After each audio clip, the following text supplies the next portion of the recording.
ಇಲ್ಲಿ ಬಂದಂತವರಿಗೆ ಪ್ರತಿ ಒಂದಿಷ್ಟು ನಮ್ಮ ಜಗಲಿಮ ಪೂಜೆ ಮಾಡಿಟ್ಟಂತಹ ಒಂದು ಅಂಗಾರ ತಗೊಂಡು ಹೋಗಿ ಆರಾಮಾಗ್ಯಾರ್ರಿ. ಭೂತ ಇಂಥ ಎಲ್ಲ ಪಿಸಾಚಿ ಕಾಟ ಇಂಥದೆಲ್ಲ ಒಂದು ಇವೆಲ್ಲ ದುಷ್ಟಶಕ್ತಿಗಳ ಕಾಟ, ಮಾಟ ಮಂತ್ರ, ವಾಮಾಚಾರ ಇಂಥವೆಲ್ಲದ್ರಿಂದನೂ ಅಮ್ಮ ಇಲ್ಲಿ ಬಂದಂತವ್ರಿಗೆ ಪರಿಹಾರ ಮಾಡ್ತಾರೆ. ಸ್ನೇಹಿತರೆ ನಮಸ್ಕಾರ ಎಲ್ಲರಿಗೂ. ನಾವಿವತ್ತು ಬಾಗಲಕೋಟೆ ಜಿಲ್ಲೆ ಅಮೀನ್ಗಡ ಒಂದು ಪಟ್ಟಣದ ಹೊರವಲಯದಲ್ಲಿದ್ದೇವೆ. ಹೊರವಲಯ ಅಂದರೆ ಬಾಂತಿಕೊಳ್ಳ ಅಂಥೇಳಿ ಈ ಒಂದು ಸ್ಥಳಕ್ಕೆ ಕರೀತಾರೆ. ಈ ಬಾಂತಿಕೊಳ್ಳದ ಸ್ವಲ್ಪ ಈ ಬಾಗಲಕೋಟೆ ರೂಟ್ಗೆ ಏನು ಬರ್ತೀವಿ ನಾವು, ಅಲ್ಲಿ ಬರುತ್ತೆ ಈ ಒಂದು ಸ್ಥಳ. ಒಳಗಡೆ ಒಂದು ಮಠ ಇದೆ ಸ್ನೇಹಿತರೆ, ನಿಮಗೆ ತೋರಿಸ್ತೀನಿ ನಾ ಮಠನ. ನಂತರ ಆ ಮಠದ ಹೆಸರು ಏನು ಅಂತಂದರೆ, ನೀವು ಈಗ ಇಲ್ಲಿ ಬೋರ್ಡ್ ನೋಡ್ಬೋದು, ನೀವು ಹಾಕಿದ್ದಾರೆ ಇಲ್ಲಿ ಮಾತಾ ಮಾಣಿಕೇಶ್ವರಿ ಅಮ್ಮನವರ ಮಠ. ಮಾತಾ ಮಾಣಿಕೇಶ್ವರಿ ಅಮ್ಮನವರ ಮಠಕ್ಕೆ ನಾವು ಹೋಗೋಣ. ಅಲ್ಲಿ ನಿಜಕ್ಕೂ ಭಕ್ತಿ ಯಾವ ರೀತಿ ಇದೆ, ನಂತರ ಅಲ್ಲಿ ನಡೆಯುವಂತಹ ಪವಾಡಗಳು ಏನು ಅನ್ನೋದನ್ನು ನಿಮಗೆ ಆ ತಾಯಿಯನ್ನು ಮಾತನಾಡಿಸುವ ಅಥವಾ ಅಮ್ಮನವ್ರನ್ನ ಮಾತನಾಡಿಸುವಂತಹ ಒಂದು ಹಂತಕ್ಕೆ ಹೋಗೋಣ. ಅಮ್ಮನವ್ರನ್ನ ಮಾತನಾಡಿಸೋಣ, ಅವರಿಂದನೇ ಕೇಳ್ಕೊಳ್ಳೋಣ ಯಾವ ರೀತಿ ಈ ಮಠ ಬೆಳೆದು ಬಂತು, ನಂತರ ಇಲ್ಲಿ ಏನೇನು ಪವಾಡಗಳ ನಿಜಕ್ಕೂ ಆಗ್ತಾ ಇವೆ ಅನ್ನುವಂಥದ್ದನ್ನು ಸ್ವತಃ ನಿಮಗೆ ತೋರಿಸುವಂತಹ ಪ್ರಯತ್ನ ಮಾಡ್ತಾ ಇದ್ದೀನಿ ಸ್ನೇಹಿತರೆ. ಬನ್ನಿ ಮಠಕ್ಕೆ ಹೋಗೋಣ, ಆ ಅಮ್ಮನವ್ರನ್ನ ಮೀಟ್ ಆಗೋಣ.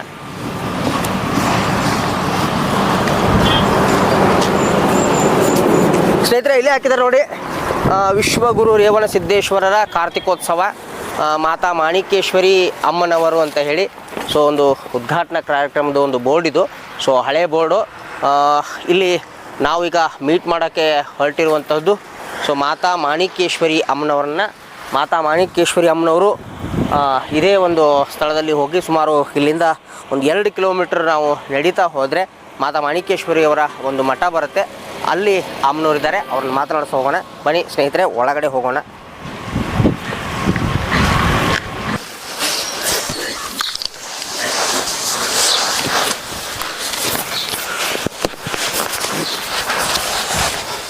ನಮಸ್ಕಾರ ನಮಸ್ಕಾರ ನಮಸ್ಕಾರ.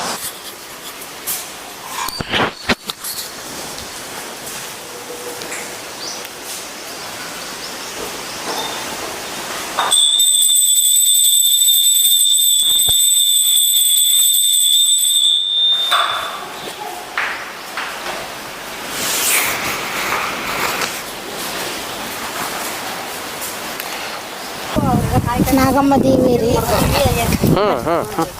ಇವೆಲ್ಲ ಕಾಯಿ ಕಟ್ಟ್ಯಾರ ನೋಡ್ರಿ ಭಕ್ತರು. ಇವೆಲ್ಲ ಭಕ್ತರು ಬೇಡ್ಕೊಂಡು ಕಟ್ಟಿದಂತ ಕಾಯಿ ರೀ.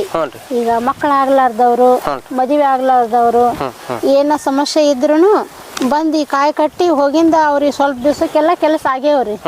ಆದಂತ ಸಮಯದೊಳಗ ಅವ್ರು ಬಂದು ಲಘು ಹರಕೆ ತೀರಿಸ್ಲಿಲ್ಲ ಅಂದ್ರೆ ಕಾಯಿ ತಾವ ಉಚ್ಚಿ ಬಿದ್ದು ಬಿಡ್ತಾವ್ರಿ. ಹ್ಞೂನ್ರಿ, ಸಕ್ಸಸ್ ಆಗಿಂದ್ರಿ. ಅಮ್ಮವ್ರು ಅದನ್ನೇನು ಇಟ್ಕೊಳಂಗಿಲ್ರಿ. ಅಮ್ರಿ ಕೆಳಗ್ ಬಿಚ್ಚಿ ಹೋಗದ್ ಬಿಡ್ತಾಳ್ರಿ. ಇದು ಯಾವ ದೇವ್ರಿ? ನಾಗಮ್ಮ ದೇವಿ. ನಾಗಮ್ಮ ದೇವಿ ರೀ. 2 ಸರ್ಪದವ್ರಿ. ಒಂದು ಬಿಳಿ ನಾಗರಾಮ ಐತ್ರಿ, ತಲೆ ಮೇಲೆ ಪದ್ಮ ಐತ್ರಿ. ಒಂದು ಕರೆ ನಾಗರಾಮ ಐತ್ರಿ. 2 ಏನೈತಿ ಹುಣ್ಣಿಮೆಗೊಮ್ಮೆ ನಮಗ ಕಂಡವ್ರಿ. ಆದ್ರೇನು ಈಗ ಜಾಸ್ತಿ ಜನರದ್ದು ಇದು ಹೆಚ್ಚಾಗೈತಲ್ಲ, ಈಗ ಜಾಸ್ತಿ ಹೊರಗ್ ಬರೋದಿಲ್ಲ. ನಾವ್ ಅನುಷ್ಠಾನ ಕುಂತ್ರ ಬಂದು ಸುತ್ತು ಪ್ರದಕ್ಷಿಣೆ ಹಾಕಿ ಹೋಗ್ತೈತ್ರಿ. ಈಗ ನಾಳೆ ಶಿವರಾತ್ರಿ ಏನ್ ಅನುಷ್ಠಾನ ಕೂಡ್ತೀವಲ್ರಿ, ಅವಾಗ ಬರ್ತಾವ್ರಿ. ಆದ್ರೆ ಯಾವ ಟೈಮ್ ಬರ್ತಾವ ಹೇಳಾಕ್ ಬರೋದಿಲ್ರಿ. ಬಂದು ದರ್ಶನ ಕೊಟ್ಟು ಹೋಗ್ತಾವ್ರಿ. ಹ್ಞೂನ್ರಿ, ಬರ್ತೈತ್ರಿ. ಏನು ಭಕ್ತರ ಎಲ್ಲ ಇಷ್ಟಾರ್ಥಗಳನ್ನ ಈಡೇರಿಸ್ತಾ ಇರ್ತಕ್ಕಂಥದ್ದ ಇದೇ ದೇವಿ ರೀ. ಈ ದೇವಿ ಮತ್ತಲ್ಲಿ ರೇವಣ ಸಿದ್ದೇಶ್ವರಿಗೂ ನಾಗದೇವತೆ ಅದ ಅಧಿದೇವತೆ, ಮತ್ ಬನಶಂಕರಿಗೂ ನಾಗದೇವತೆ ಅಧಿದೇವತೆ ರೀ. ಹಾ ರೀ. ಕೆಳಗ ಗಣಪತಿ ಹನುಮಪ್ಪ ಅದಾರಿ. ಇಷ್ಟಾರ್ಥ ಸಿದ್ಧಿ ವಿನಾಯಕ, ಬಲಮುರಿ ವಿಘ್ನೇಶ್ವರ, ಸಂಕಲ್ಪ ಸಿದ್ಧಿ ಮಾರುತಿ ಅದಾರಿ. ಇಲ್ಲ ಅಯ್ಯಪ್ಪ ಸ್ವಾಮಿ 20 ವರ್ಷ ಶಬರಿಮಲೆಗೆ ಹೋಗಿ ಬಂದಾರಿ ತಮ್ಮಾರ. ನಮ್ ತಂದೆಯವ್ರ ಕನಸಿತ್ರಿ ಅದು. ಮತ್ತ ನಮಗ್ ಸ್ವಪ್ನದೊಳಗ ಅಯ್ಯಪ್ಪ ಸ್ವಾಮಿನೂ ಹೇಳಿದಾರ್ರಿ, ನನಗ ಪವಿತ್ರ ಭೂಮಿ ಬೇಕು, ಅದಕ್ಕ ನನ್ನ ನಾನು ಸ್ಥಾಪನಾ ಮಾಡ್ರಿ ಅಂತ ಹೇಳಿದ. ಸ್ಥಾಪನಾ ಮಾಡೀವ್ರಿ ಈಗ ಇಲ್ಲಿ. ಅಯ್ಯಪ್ಪ ಸ್ವಾಮಿ ಕನಸಲ್ಲಿ ಹೇಳಿದಾರೆ ನಮಗ. ನಮ್ ತಂದೆಯವರಾದ್ರೂ ಮೊದಲು ನಡ್ಕೊಂಡಾರ್ರಿ, ಹೋಗಿ ಬಂದಾರ್ರಿ. ಆ ಪ್ರಕಾರನ ಅಲ್ಲಿ ಒಂದು ಪಂಪಾ ನದಿದು ಒಂದು ಕಲ್ ತಂದು ಇಲ್ಲಿ ಹಾಕಿ ಸ್ಥಾಪನಾ ಮಾಡೀವ್ರಿ. ಹ್ಞೂನ್ರಿ, ಪೂರ್ತಿ ಮಾಲೆ ಹಾಕೊಂಡಿದ್ದಾರ್ರಿ. ಈಗ 12 ವರ್ಷದ ಹಿಂದ ಸಣ್ಣ ಶೆಡ್ ರೀ. ಆ ಶೆಡ್ಡಿನೊಳಗನ 100 ರೂಪಾಯಿ ಕೊಟ್ಟು 10 ಸೇರ್ ಅಕ್ಕಿ ತಂದು ಕೇಟಿ ಭಕ್ತರಿಗೆ ದಾಸೋಹ ಮಾಡೀವ್ರಿ. ನಮಗಿರ್ಲಿಲ್ಲ ಅಂದ್ರೂ ಭಕ್ತರನ್ನ ಉಣಿಸಿ ಕಳ್ಸಿವ್ರಿ. ಅದೇ ಶೆಡ್ಡ ಈಗ ಇಲ್ಲಿ ಅಡಿಗೆ ಮಾಡಕಂತ ಹಾಕಿವ್ ನೋಡ್ರಿ. ಹ್ಞೂನ್ರಿ, ನಮ್ ತಂದೆಯವರು ಸ್ವತಂತ್ರ ಅಜ್ಜವ್ರದ್ ಭೂಮಿ ಇದು, ಹೋರಾಟಗಾರ ಭೂಮಿ. ಅಜ್ಜವ್ರು ಹೋರಾಟಗಾರ. ನಮ್ ತಂದೆಯವರು RSS ಹಿರಿಯ ಸ್ವಯಂ ಸೇವಕರು. ಪ್ರತಿ ಮನಿಗೂ ಸ್ವಂತ ತಾವು ದುಡಿದು ಬುತ್ತಿ ತಗೊಂಡು ಹೋಗಿ ಸೈಕಲ್ ಮ್ಯಾಗ ಪ್ರಚಾರ ಮಾಡಿ ಬಂದಾರ್ರಿ. ಹ್ಞೂನ್ರಿ, ನಾವ್ 4 ಮಂದಿ ಹೆಣ್ಣು ಮಕ್ಕಳ್ರಿ. 2 ನಮ್ಮ ತಮ್ಮಂದಿರು. ಅಮ್ಮವ್ರ ಬೆಟ್ಟದೊಳಗ ಪ್ರತಿ ವರ್ಷ ಹೋಗಿ ಅಮ್ಮವ್ರ ಬೆಟ್ಟದೊಳಗ ಭಜನೆ ಮಾಡ್ಯಾರ. ಅವ್ರ ಜೋಡಿ ಕುಂತ ಮಾತಾಡ್ಯಾರ. ಮಾಣಿಕೇಶ್ವರಿ ಅಮ್ಮವ್ರಿ, ಯಾನಾಗುಂದಿ, ಸೇಡಂ ತಾಲೂಕ್ರಿ.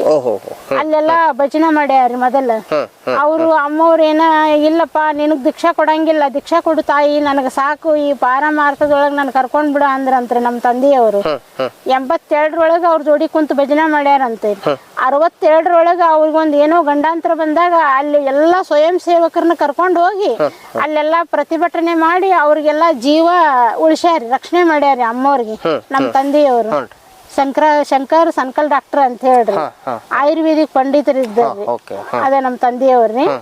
ಮತ್ತ ಅವ್ರೆಲ್ಲಾ ನಮಗ್ ಕೆಲವು ಮಂತ್ರಗಳನ್ನ ಕಲಿಸ್ಯಾರ್ರಿ. ಈಗ ಚೋಳ್ ಕಡದ್ರ ಮಂತ್ರಿಸ್ತೀವಿ ಫೋನ್ನೊಳಗ. ಮತ್ತ ಅವ್ರಿಗೆ ಏನಾದ್ರೂ ಹಿಂಗ ತೊಂದ್ರೆಗಳಾದ್ರ ಅಮ್ಮ ಸ್ವಪ್ನದೊಳಗ್ ಬಂದ್ ಹೇಳ್ತಾಳ ನಮಗ. ಸ್ವಪ್ನದೊಳಗ್ ಬಂದ್ ಹೇಳೋಣ ಅವ್ರಿಗೆ ಪರಿಹಾರ. ನಾವು ಅವ್ರ ಇಲ್ಲಿ ಬಂದ್ ಹೋದ ನಂತರ ಅದನ್ನ ಪರಿಹಾರ ಫೋನ್ನೊಳಗ್ ಹೇಳ್ತೀವಿ. ಅದನ್ನ ಬಂದ್ ಯಾರು ನಮ್ ಶ್ರದ್ಧಾ ಭಕ್ತಿಯಿಂದ ನಾವು ಹೇಳಿದ ನಿಯಮಾದಿಗಳನ್ನ ಪಾಲಿಸ್ಯಾರ ಅವ್ರಿಗೆಲ್ಲರಿಗೂ ಒಳ್ಳೇದಾಗೈತ್ರಿ. ಯಾರು ಸರಿಯಾಗಿ ಪಾಲಿಸಿಲ್ಲ ಅವ್ರಿಗೆ ಹೊಳ್ಳಿ ಎದುರಾಗೈತಿ. ಕೆಲವ್ರಿಗೆ ಚಲೋ ಆಗೈತಿ, ಕೆಲವ್ರಿಗೆ ಎದುರಾಗೈತಿ. ಆದ್ರ ಹೊಳ್ಳಿ ಬಂದು ಅವ್ರ ತಪ್ಪಾಗೈತಿ ಅಂತ ಹೇಳಿ ಶರಣಾಗಿ ಬಂದು ಕಾಯಿ ಒಡಿಸ್ಕೊಂಡು ಹೊಳ್ಳಿ ಮತ್ತ ನಾವ್ ಹೇಳಿದ ಪ್ರಕಾರ ನಡ್ಕೊಂಡು ಅವ್ರಿಗೆ ಮತ್ ಚಲೋ ಆಗೈತ್ರಿ. ಚಲೋ ಆಗೈತ್ರಿ. ಅಂದ್ರೆ ಈಗ ಭಕ್ತಾದಿಗಳು ಬಂದು ಇದೇ ಒಂದು ಇದೇ ಸ್ಥಳಕ್ ಬರೋದು. ಬಂದು ಏನ್ ತಮ್ಮ ಆಸೆ ಇರ್ತಾವ ಒಂದ್ ಕಾಯಿ ಕಟ್ಟ ಹರಕೆ ಕಟ್ಕೊಂಡ್ರಿ. ಮತ್ತ ಪ್ರತಿ ಅನುಷ್ಠಾನ, ಈ ಶಿವರಾತ್ರಿ ಅನುಷ್ಠಾನ ಮುಗಿದ ತಕ್ಷಣ ಅಲ್ಲಿ ಗೂಟಗಳ್ಳಿ ಮುಳ್ಳಿನ ಮೇಲೆ ಕುಂತಾಗ್ರಿ 2 ವರ್ಷ ಕುಂತೀವ್ರಿ. 2 ವರ್ಷ ಕುಂತೀವ್ರಿ. ಚುನೆದ್ದು ಗೂಟಗಳ್ಳಿ ಮುಳ್ಳಿನ ಮೇಲೆ 74 ತಾಸು ಮಾಡೀವ್ರಿ. ಅವಾಗ 74 ತಾಸು ಮಾಡಿದಾಗ ಒಂದು ಲೋಕಕ್ಕ ಗಂಡಾಂತರ ಬಂದೈತಿ, ಇದನ್ನ ಮಾಡಂತ ಅಮ್ಮವ್ರು ಹೇಳಿದಾರ್ರಿ. ಅವಾಗ ಒಂದ್ಸಲ ಮಾಡಿದೀವ್ರಿ. ಅದು ಒಬ್ಬ ಮಂತ್ರಿ, ಪ್ರಧಾನ ಮಂತ್ರಿ ಅವ್ರಿಗೆ ಬಂದಂತ ಗಂಡಾಂತರ ಇತ್ರಿ. ಅದು ಅವಾಗ ಒಂದ್ಸಲ ಮಾಡೀವ್ರಿ. ಯಾವ್ದೇ ಪಕ್ಷ ಇಲ್ಲ ನಮ್ಮ ಆಶ್ರಮಕ್ಕ. ಆದ್ರೇನು ಲೋಕ ರಕ್ಷಣೆಗಾಗಿ ಯಾರು ಧರ್ಮೋ ರಕ್ಷತಿ ರಕ್ಷಿತಾ ಅಂದ್ರ ಧರ್ಮವನ್ನು ನಾವು ರಕ್ಷಣೆ ಮಾಡಿದ್ರೆ ಧರ್ಮ ನಮ್ಮನ್ನು ರಕ್ಷಣೆ ಮಾಡುತ್ತ ಅನ್ನುವಂಗ ಮಾನವ ಧರ್ಮದಿಂದ ಯಾರೇ ಬರ್ಲಿ, ಯಾವುದೇ ಜಾತಿ ಜನಾಂಗದವ್ರು ಅನ್ನುವಂತದ್ದಿಲ್ಲ. ಭಕ್ತಿ ಭಾವದಿಂದ ಯಾರು ಶರಣಾಗಿ ಬರ್ತಾರ ಅಂತಾರ ಎಲ್ಲರಿಗೂ ಒಳ್ಳೇದಾಗೈತ್ರಿ ಈ ಆಶ್ರಮಕ್ ಬಂದವ್ರಿಗೆ. ಅದಕ್ಕ ಅಮ್ಮವ್ರ ತತ್ವಗಳನ್ನೇ ನಾವು ಅಳವಡಿಸ್ಕೊಂಡು 101 ತಾಸು ಮಾನ್ಯ ಮಾಡಿದೀವ್ರಿ. ಮತ್ತ ಕರೋನಾ 2 ವರ್ಷ ಇತ್ತಲ್ರಿ, ಆ ಟೈಮ್ದೊಳಗ 101 ತಾಸು ಗೂಟಗಳ್ಳಿ ಮುಳ್ಳಿನ ಮೇಲೆ ಕುಂತು ಜಪಯಜ್ಞ ಮಾಡಿದ್ವಿ. ಮತ್ ಹಿಂದಗಡೆ ಅದು ಒಂದು ದುಷ್ಟಶಕ್ತಿ, ಅದಕ್ಕ ಒಂದಿಷ್ಟು ನಿಗ್ರಹ ಆಗ್ಬೇಕಾದ್ರೆ ದೇವಿಯ ಒಂದು ಆಶೀರ್ವಾದ ಬೇಕು, ದೇವಿ ಪುರಾಣ ಮಾಡ್ಬೇಕಂತ ಅಮ್ಮವ್ರು ಹೇಳಿದಾಗ ಪ್ರತಿನಿತ್ಯ 18 ಅಧ್ಯಾಯ ಪುರಾಣ, ನಿತ್ಯ 18 ಅಧ್ಯಾಯ ಪುರಾಣ ಓದುದು, 11 ಮಂದಿ ಮುತ್ತೈದೆಯರು ಮಾಡೋದು. ಅವ್ರೆಲ್ಲರಿಗೂ ಕೈಯ ಕಂಕಣ ಕಟ್ಟಿ ದಿನನಿತ್ಯ 18 ಅಧ್ಯಾಯ ಲೋಕ ಕಲ್ಯಾಣಕ್ಕಾಗಿ, ಕರೋನಾ ನಿರ್ಮೂಲನೆಗಾಗಿ. ಇದು 2ನೇ ಸಲ ಕರೋನಾ ಬಂದಾಗ್ರಿ. 2ನೇ ಸಲ ಕರೋನಾ ಬಂದಾಗ ಏನೈತಿ 101 ತಾಸು ಜಪ ಯಜ್ಞ. ಅದಕ್ಕಿಂತ ಪೂರ್ವದೊಳಗೆ ಏನೈತಿ ಅದು ಏನು ಹೇಳಿದ್ನಲ್ರಿ ನಿಮಗೆ, ಮಂತ್ರಿ ಅವ್ರಿಗೆ ಬಂದಂತ ಗಂಡಾಂತರ ನಿವಾರಣೆಗಾಗಿ ಮಾಡಿದಂತದ್ದು. ಈ ತರ ಎಷ್ಟೋ ಅನುಷ್ಠಾನಗಳು ಆಗ್ಯಾವ್ರಿ. ಇಲ್ಲಿ ಎಷ್ಟೋ ಜಪಯಜ್ಞಗಳು ನಡೀತಾ ಇದ್ದಾವು. ಈಗಾದ್ರೂ ಪ್ರತಿನಿತ್ಯ ನಾವು ನಮ್ಮ ದೇಹ ಅಂತಕ್ಕಂಥದ್ದನ್ನ ದೇವರಿಗಾಗಿ ಮುಡುಪಾಗಿಟ್ಟಿವಿ. ಬಂದಂತವರಿಗೆ, ಯಾರಾದ್ರೂ ಬಂದಂತವರಿಗೆ ಅವ್ರನ್ನ ಉದ್ಧಾರ ಮಾಡೋದು, ಅವ್ರಿಗೆ ಒಳ್ಳೆ ರೀತಿಯಾದಂತ ಸನ್ಮಾರ್ಗದೊಳಗೆ ನಡೆಸಿ ಅವರಿಗೆ ಆಯುಷ ಆರೋಗ್ಯದಿಂದ ಇರುವಂಗ ಆಶೀರ್ವಾದ ಮಾಡೋದು ಆ ತಾಯಿ ಬನಶಂಕರಿ ದೇವಿ, ರೇವಣ ಸಿದ್ದೇಶ್ವರಿ, ಈ ನಾಗಮ್ಮ ತಾಯಿ ಆಶೀರ್ವಾದ. ಇಲ್ಲಿ ಬಂದಂತವರಿಗೆ ಪ್ರತಿ ಒಂದಿಷ್ಟು ನಮ್ಮ ಜಗಲಿಮ ಪೂಜೆ ಮಾಡಿಟ್ಟಂತಹ ಒಂದು ಅಂಗಾರ ತಗೊಂಡು ಹೋಗಿ ಆರಾಮಾಗ್ಯಾರ್ರಿ.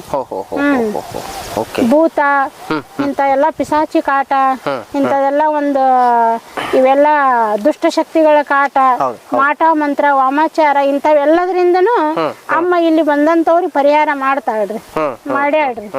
ಅಂದ್ರೆ ಈಗ ನಾಗಮ್ಮ ಇರೋದು ಇಲ್ಲೇ ಮೂಲತಃ ನಿಮ್ಗೆ ಹೆಂಗ್ ಗೊತ್ತಾಯ್ತು ಅಂತ? ಹೆಂಗ ನಾಗಮ್ಮ ಇರೋದು ನಮಗ್ ಮೂಲತಃ ಇಲ್ಲಿ ಗೊತ್ತಾಗ್ಬೇಕಾದ್ರಿ, ನಾವು ಪೂರ್ವಿ ಶೆಡ್ನೊಳಗಿದ್ದಾಗ ನಮ್ಮನ್ನ ಕಾಡ್ಯಾಡ್ರಿ ತಾಯಿ. ಶೆಡ್ನೊಳಗ ರಾತ್ರಿ ಮಧ್ಯರಾತ್ರಿ ಬಂದು ಶೆಡ್ನೊಳಗೆ ಎಳೆ ಬೀಳೋದು, ನಮಗ ಸಾಕಷ್ಟು ರೀತಿ ಕಷ್ಟ ಕೊಡೋದು, ಬಾಗಿಲು ಮುಂದೆ ಹಿಂಗ ಹಾಯ್ದು ಹೋದಂಗ್ ಮಾಡೋದು, ಎದಿ ಮೇಲೆ ಕುಂತಂಗ್ ಮಾಡೋದು ಮಾಡಿದಳ್ರಿ.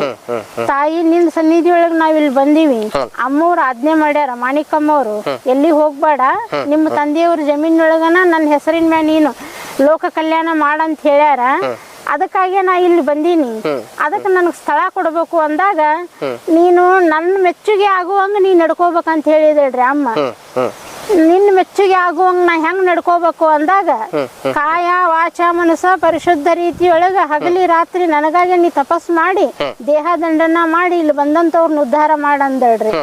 ಅದೇ ಪ್ರಕಾರನ ಈಗ 12 ವರ್ಷ ಆಯ್ತ್ರಿ ನಾವ್ ಇಲ್ಲಿಗೆ ಬಂದು, ಅದೇ ಪ್ರಕಾರನ ನಡೆದೈತ್ರಿ. ಆಕಿ ಆಶೀರ್ವಾದ ಆಗೈತ್ರಿ ನಾವು. ಹ್ಞೂನ್ರಿ.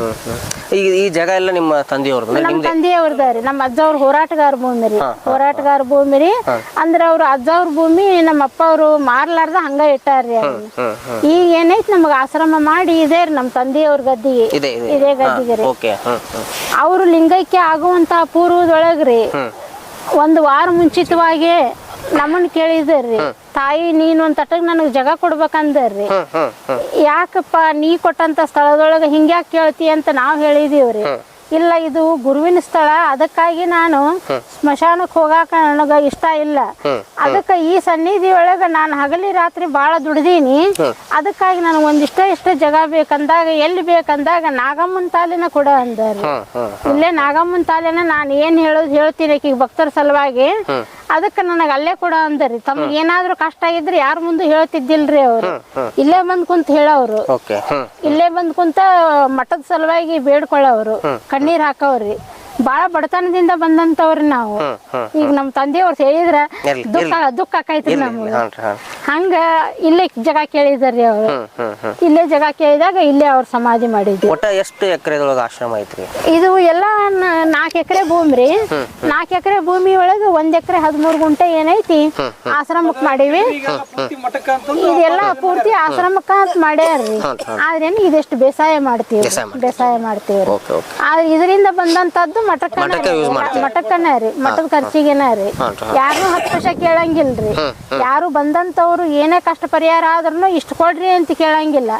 ಅವ್ರಾಗ್ಲೇ ಚಲೋ ಆಗೈತ್ ನಮಗಂತ ಏಟ್ ಹಾಕಿ ಹೋಗ್ತಾರ, ಅಷ್ಟ್ರ ಮ್ಯಾಗ ಜೀವನ ಮಾಡ್ತೀವಿ ಹೊರತ್ರಿ ಏನು ಕೇಳಂಗಿಲ್ರಿ ಯಾರನ್ನು. ಹ್ಞೂನ್ರಿ. ಇಲ್ಲಿ ಬಂದಂತ ಭಕ್ತರಿಗೆ ಪ್ರತಿನಿತ್ಯ ಅನ್ನದಾಸೋಹ, ನಿತ್ಯ ದಾಸೋಹ ಪ್ರತಿನಿತ್ಯ ರೀ. ಅದು ಬನಶಂಕರಿ ರೇವಣ ಸಿದ್ದೇಶ್ವರ ಆಶೀರ್ವಾದ ನಡೆದೈತ್ರಿ. ಹಂಗ ಈಗ ಮತ್ತೆ ಈ ಶಿವರಾತ್ರಿ ಅನುಷ್ಠಾನ ಕೂಡ್ತೀವ್ರಿ, 12ನೇ ತಾರೀಕಿಗೆ ಕೂಡ್ತೀವ್ರಿ, 21ಕ್ಕೆ ಕೇಳ್ತೀವ್ರಿ. ಆ ಟೈಮ್ದೊಳಗು ನೀವು ಬಂದು ಹೋಗ್ಬಹುದ್ರಿ. ಹ್ಞೂನ್ರಿ. ಅನುಷ್ಠಾನ ಪ್ರತಿ ವರ್ಷ ಅಮ್ಮವರ ನೆನಪಿಗಾಗಿ ಮಾಡ್ತೀವ್ರಿ, ಮಹಾಶಿವರಾತ್ರಿ ಪ್ರಯುಕ್ತ.